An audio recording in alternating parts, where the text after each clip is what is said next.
हमला पावर कहाँ से शुरू होला पावर यही शुरू होला पावर यही खत्म होला दुल्ही के पड़ी दुल्ही के पड़ी। अरे बाप रे बाप। देखिए बात तो आप सबको पता होगा कि पावर स्टार पवन सिंह अपने बेबाक तरीके से बोला जाने वाला भाषा की वजह से ही जाने जाते हैं।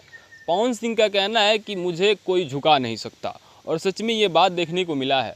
जब पवन सिंह से ही एक इंटरव्यू के दौरान पूछा गया कि आप मुंबई में रहते हैं, महाराष्ट्र में रहते हैं और महाराष्ट्र में एक विवाद चल रहा है कि जिसको मराठी नहीं आ रहा है उनको महाराष्ट्र से बाहर जाना पड़ रहा है या फिर उनके साथ हाथापाई तक हो जा रहा है, तो पवन सिंह का कहना है कि भाई मुझे मराठी नहीं आती, मैं मराठी नहीं बोलूँगा, मैं मुंबई में रहता हूँ, मुंबई में ही रहूँगा, मुंबई में ही काम करूँगा। अगर ज़रूरत पड़े अपने भाषा के नाम पे शहीद होने का तो भाई मैं शहीद भी हो जाऊँगा, लेकिन मराठी नहीं बोलूँगा।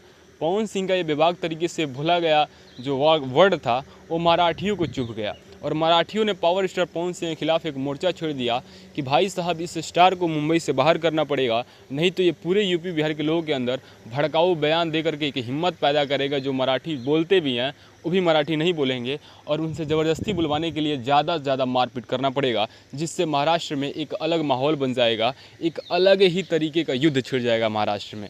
तो जी हाँ, पावर स्टार पवन सिंह के खिलाफ इस टाइम महाराष्ट्र में जम करके विरोध हो रहा है, जम करके रैलियाँ निकल रही हैं कि भाई इस स्टार को बाहर निकालो महाराष्ट्र से, मुंबई से, हम नहीं चाहते ये मुंबई में रहे। आपको क्या लगता है पवन सिंह इस मुद्दे पे कितना सही है, कितना गलत है? अपना राय कमेंट सेक्शन में बताइएगा। अगर आप अपने भाषा के सम्मान के लिए पवन सिंह के खिलाफ मोर्चा छेड़ रहे हैं तो पवन सिंह भी तो अपने भाषा के सम्मान के लिए उस मन से बोले थे कि मुझे मराठी नहीं आती तो मैं नहीं बोलूँगा, हिंदी में ही बात करूँगा, भोजपुरी में ही बात करूँगा, तो वो बंदा कैसे गलत हो सकता है? बाकी आपका अपना राय हो सकता है कि आप कुछ भी बोल सकते हैं, तो अपना राय आप कमेंट से जरूर बताइएगा और ऐसे ही बेहतरीन इन्फॉर्मेशन को पाने के लिए चैनल को सब्सक्राइब जरूर कीजिएगा। मिलते हैं ना इन्फॉर्मेशन के साथ, तब तक Jai Hind, tata, bye bye, take.